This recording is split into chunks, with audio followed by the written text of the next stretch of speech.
Hi friends, ఇప్పుడు మనం టాలీవుడ్లో నడుస్తున్న నయా ట్రెండ్ గురించి మాట్లాడుకోబోతున్నాం. అది ఏంటి అంటే, ఈ మధ్య ఏ సినిమా చూసినా 2 పార్ట్స్‌లోనే తీస్తున్నారు.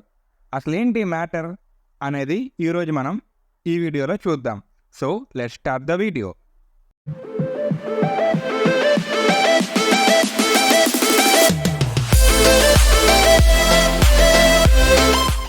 2 పార్ట్స్ ట్రెండ్ అనేది బాహుబలితో స్టార్ట్ అయిందని అందరూ అంటున్నారు. కానీ ఇక్కడ మనం కొంచెం క్లోజ్గా గమనిస్తే, మన రామ్ గోపాల్ వర్మ చాలా ఇయర్స్ బ్యాక్ రక్త చరిత్ర అనే ఒక మూవీని 2 పార్ట్స్లో తీసి అప్పట్లోనే టాక్ ఆఫ్ ది టాలీవుడ్ అయ్యారు. అయితే బాహుబలితో టాలీవుడ్ రేంజ్ నెక్స్ట్ లెవెల్కి వెళ్ళింది. ఆ మూవీ 2 పార్ట్స్లో వస్తుందని స్టార్టింగ్లో ఎవ్వరికీ తెలియదు. కానీ తర్వాత ఆ విషయం బయటకు వచ్చింది. ఏంటంటే 2 పార్ట్స్లో కొత్తగా అని చెప్పి రాజమౌళి గారిని అందరూ అడిగారు. అప్పుడు ఆయన ఏమన్నారంటే, స్టోరీ డిమాండ్ చేసింది, అంత లార్జ్ క్యాన్వాస్ ఉన్న స్టోరీని కట్ షార్ట్ చేసి చెప్పలేం, సో అందుకని 2 పార్ట్స్లో తీస్తున్నాం అని చెప్పి అప్పట్లో ఆయన చెప్పారు.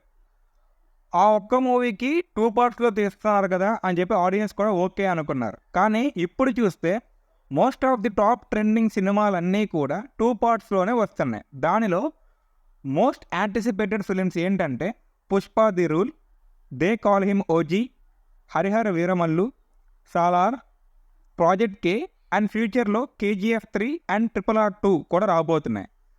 అసలు 2 పార్ట్స్ కాన్సెప్ట్ అనేది లార్జర్ దాన్ లైఫ్ కాన్సెప్ట్ తీసుకోవటం వల్ల 2 పార్ట్స్ అవుతున్నాయా, లేకపోతే కమర్షియల్ సక్సెస్ కోసం చేస్తున్నారా?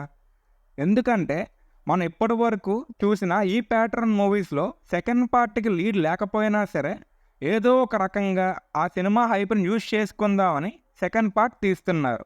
ఇలా చేయటం వల్ల సినిమా కోర్ ఎమోషన్ మిస్ అయ్యి అన్నీ సెకండ్ పార్ట్లోనే పెడదాంగా అని చెప్పి ఫస్ట్ పార్ట్ని అనుకున్నంత రేంజ్లో బాక్స్ ఆఫీస్ దగ్గర హిట్ చేయలేకపోతున్నారు మన డైరెక్టర్స్.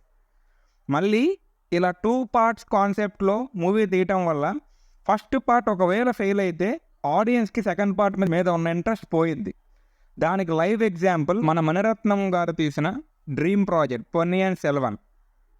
ఈ మూవీ రిలీజ్కి ముందు చాలా హైప్ ఉంది, కానీ రిలీజ్ అయ్యాక తెలుగులో అనుకున్నంత రేంజ్లో హిట్ అవ్వలేదు.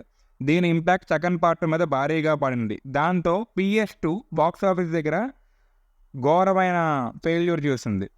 సో ఇలాంటి కాన్సెప్ట్ తీయటంలో రిస్క్ కూడా చాలా ఎక్కువగా ఉంది. సో మరి మీరేమనుకుంటున్నారు? నిజంగానే స్టోరీ డిమాండ్ చేసి తీస్తున్నారా, లేకపోతే ఆ హీరో స్టార్డమ్ని, ఆ మూవీ హైప్ని యూజ్ చేసుకుంటున్నారా, లేకపోతే ఇదొక కొత్త రకంగా మనీ ఎర్న్ చేసుకునే కమర్షియల్ స్టంటా? మీ ఒపీనియన్ ఏంటో కామెంట్ చేయండి. మళ్ళీ ఇంకొక న్యూ వీడియోలో కలుద్దాం. అంతవరకు థ్యాంక్ యూ.